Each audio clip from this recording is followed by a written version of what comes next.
उत्तर प्रदेश के एक खूबसूरत से गांव में राम बाबू नाम का एक गैस एजेंसी मालिक रहता। उसका उस गांव के चौराहे पर एक बड़ा गैस एजेंसी का ऑफिस था और उससे बिल्कुल सट के पीछे की तरफ एक बड़े लोहे की चादरों का गोदाम था। राम बाबू को पैसे का बहुत ज्यादा लालच था और उसकी चोरी की आदत भी बहुत ज्यादा थी। सरकार द्वारा आसपास के गांव के गरीब लोगों के लिए बहुत ही कम दाम पर दिए गए एलपीजी गैस सिलेंडर को वह उन लोगों को सही से डिलीवरी नहीं करता था और हमेशा अपने गोदाम में चुपके से छिपा कर रख देता। ग्रामीण जब भी पूछकर आते, स्टॉक नहीं है, ऊपर से सिलेंडर नहीं आ रहे हैं, जिसे झूठ बोलकर उन्हें वापस भेज देता। इस तरह छिपा कर रखे गए सिलेंडर को वो रात में चोरी छिपे शहर के बड़े बड़े होटल वालों को,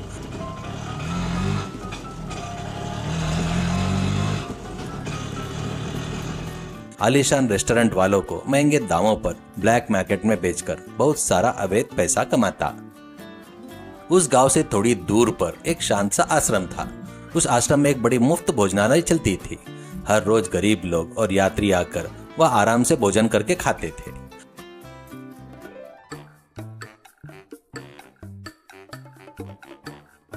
आमतौर पर उस आश्रम में खाना पकाने के लिए जंगल से लाई सूखी लकड़ियों का इस्तेमाल किया जाता।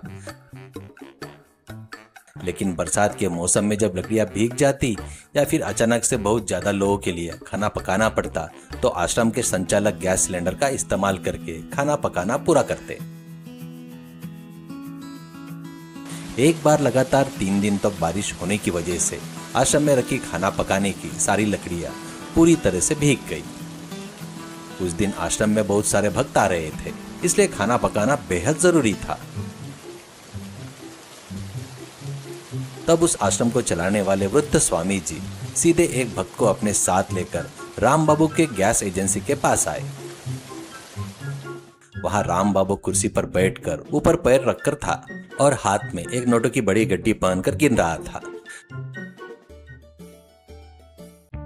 राम बाबू जी शुभोदय। बहुत दिनों से हमारे आश्रम के लिए बुक किया गया सिलेंडर अभी तक डिलीवरी नहीं हुआ है। फिलहाल बारिश की वजह से आश्रम में खाना पकाने की सारी लकड़ियां पूरी तरह से भीग चुकी है। आज भक्त भी बहुत सारे आ रहे हैं। ऐसा लग रहा है जैसे अन्नदान रुक जाएगा। थोड़ा अर्जेंट में हमें सिलेंडर दिलवा देंगे क्या भैया? राम बाबू पैसे गिनते हुए चश्मे के ऊपर से स्वामी जी को हिराकत से देखते हुए, ओहो स्वामी जी, आप है क्या? क्या स्वामी जी, सुबह सुबह ही ऑफिस में आकर गैस सिलेंडर मांग रहे हो?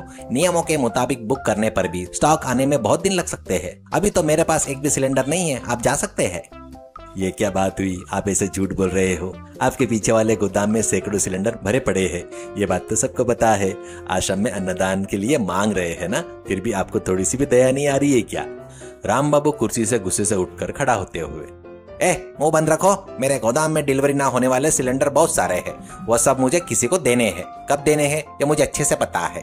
मेरी मर्जी होने पर मुझे जो पसंद आएंगे मैं सिर्फ उन्हीं को डिलीवरी कर दूंगा। तुम्हारे मांगने पर डिलीवरी देने के लिए क्या मैं तुम्हारे आश्रम का नौकर हूँ क्या? मेरा कोई कुछ नहीं बिगाड़ सकता। मेरा गोदाम है, मेरी मर्जी। शराफत से यहाँ से जाते हो या मैं अपने रखवाले कुत्तों को तुम्हारे ऊपर छोड़ दो। राम बाबू की इन बातों पर भक्तों को बहुत गुस्सा आया, लेकिन स्वामी जी बिल्कुल भी गुस्सा नहीं हुए। उनके चेहरे पर एक अजीब सी शांति सी मुस्कान दिखाई दी। उन्होंने राम बाबू की तरफ देखा, आंखें बंद करके कुछ देर सोचा। राम बाबू, तुम्हारी इतनी कड़ी मेहनत करके इन सिलेंडरों को घर घर डिलीवरी करने की जरूरत नहीं पड़ेगी। बिना किसी श्रम के भगवान खुद ही रास्ता दिखा देंगे। आज रात को इस गोदाम में भी जितने सिलेंडर है ना, वो सब अपने आप खुद चलकर लोगों को डिलीवर हो जाएंगे। अब मैं चलता हूँ, ठीक है? राम बाबू व्यंग से हंसते हुए और तालियां बजाते हुए, सुना आपने? सिलेंडर आपने आप ही चलते हुए जाकर डिलीवरी हो जाएंगे। इस बुड्ढे का तपस्या करके दिमाग सटक गया है, काम नहीं कर रहा है। जाओ स्वामी जी जाओ, तुम्हारे सिलेंडर खुद चलकर जाते हैं या उड़कर जाते हैं मैं भी देखता हूँ। स्वामी जी बिना कुछ बोले भक्त को साथ लेकर आश्रम वापस चले गए। लेकिन राम बाबू अपनी उसी चोर बुद्धि के साथ रात में होटल वालों को माल भेजने के लिए सिलेंडर की तैयारी करने लगा। लेकिन उस रात अचानक से मौसम पूरी तरह बदल गया। आसमान में घने काले बादल से घिर गए। रात के ठीक 10 बजे के आसपास एक भयानक तूफान और मूसलाधार बारिश शुरू हो गई। बिजलियों की गड़गड़ाहट, तेज हवा के झोंकों की वजह से गांव के पेड़ खंभे टूटकर गिरने लगे। घंटों तक हुई इस भयानक बारिश के कारण गांव के पास की नदी उफान पर आ गई और बड़ी बाढ़ आ गई। बाढ़ के पानी का तेज बहाव तेजी से गांव की गलियों में घुसने लगा। आधी रात के 1 बजे नदी से आया पानी एक भयंकर रेल सीधे राम बाबू के गोदाम की तरफ बढ़ने लगा। उस लोहे की गोदाम की नींव कमजोर होने के कारण पानी के बहाव से गोदाम की एक तरफ की दीवार पूरी तरह ढह गई। फिर क्या था, उस गोदाम में जमा करके रखे गए सारे लाल रंग के गैस सिलेंडर एक साथ पानी में बहकर जाने लगे। आश्चर्य की बात यह थी, पूरी तरह भरे हुए सिलेंडर भी पानी के गुनों के कारण उस बाढ़ के तेज बहाव से पानी के ऊपर तैरने लगे। बाढ़ का पानी बहुत तेज से बह रहा था, इसलिए गोदाम के सारे सिलेंडर नदी के पानी के नाव की तरह तैरते हुए भंवर खाते हुए गांव की गलियों और सड़कों पर बहने लगे। अगले दिन सुबह बारिश थोड़ी कम हुई, लेकिन गांव की सारी सड़कों पर घुटनों तक पानी भर चुका था।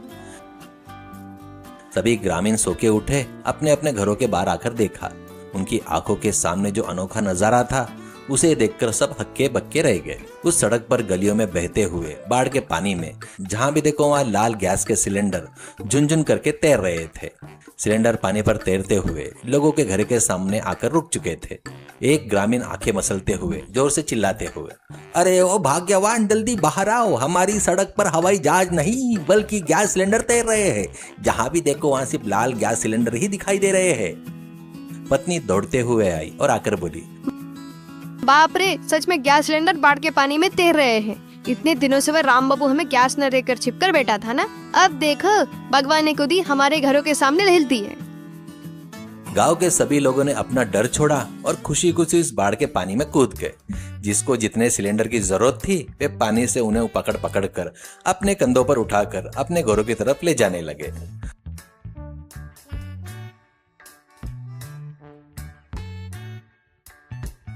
कुछ महिलाओं ने तो अपने घरों के सामने तैरते हुए आए सिलेंडर को खींचकर अंदर रख लिया। पूरे गांव में एक बड़े त्योहार जैसा माहौल बन गया। इसी बीच गैस एजेंसी का मालिक राम बाबू घबराता हुआ सोकर उठा, अपने ऑफिस की तरफ दौड़ता हुआ आया। वो गोदाम की दीवार को टूटा हुआ देखकर, अंदर का सारा सा खाली देखकर उसके तो जैसे होश ही उड़ गए।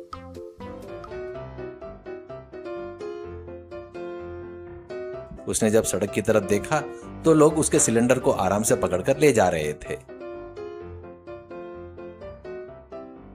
ये देखकर राम बाबू सिर पीटते हुए, ए लोगों, रुको रुको, वो सारे सिलेंडर मेरे हैं, मेरी खुद की संपत्ति है, चोरी मत करो, शराफत से मेरे सिलेंडर मुझे वापस दे दो, वरना मैं पुलिस को कह दूंगा। तो एक ग्रामीण एक सिलेंडर कंधे पर रखते हुए हंसते हुए, क्यों राम बाबू, बहुत दिनों से स्टॉक नहीं है, ऊपर से नहीं आ रहे कह रहे थे ना, तो फिर इतने सारे सिलेंडर तुमने अपने गोदाम में कैसे छिपा कर रखे थे रे चोर? अगर तुमने डिलीवरी नहीं दी तो क्या हुआ? गंगा मैया ने खुद हमारे घर के सामने इन्हें डिलीवरी कर दिया है। राम बाबू, आश्रम के स्वामी जी ने कल ही कहा था ना कि सिलेंडर अपने आप आकर डिलीवरी हो जाएंगे। उनकी बात अक्षरशः सच हो गई। अब देखो तुम्हारी यह चोरी का धंधा कैसे सड़क पर आ गया है। राम बाबू लोगों द्वारा ले जा रहे सिलेंडर को रोकने की जितनी भी कोशिश कर रहा था, उसकी बात कोई नहीं सुन रहा था। उस बाढ़ के पानी में उसका पैर फिसल गया और वह धड़ाम से नीचे गिर गया। उसका पूरा चेहरा गंदे पानी से भर गया। वह रोता हुआ कहराते हुए वहीं पड़ा रहा। तभी ठीक उसी समय आश्रम के भक्त भी बाढ़ के पानी में तैरते आए, 4 सिलेंडर को पकड़कर आश्रम की तरफ ले गए। उस दिन आश्रम में उन सिलेंडरों की मदद से बहुत ही स्वादिष्ट अन्नदान का कार्यक्रम सफलतापूर्वक पूरा हुआ। राम बाबू अपने लालच और चोर बुद्धि के कारण अपना सारा स्टॉक खो बैठा। वह गांव वालों के सामने चोर साबित हो गया और उसने भारी नुकसान और अपमान झेला। उसे स्वामी जी की कई बातों के पीछे का चमत्कार और भगवान की सजा पूरी तरह समझ में आ गई।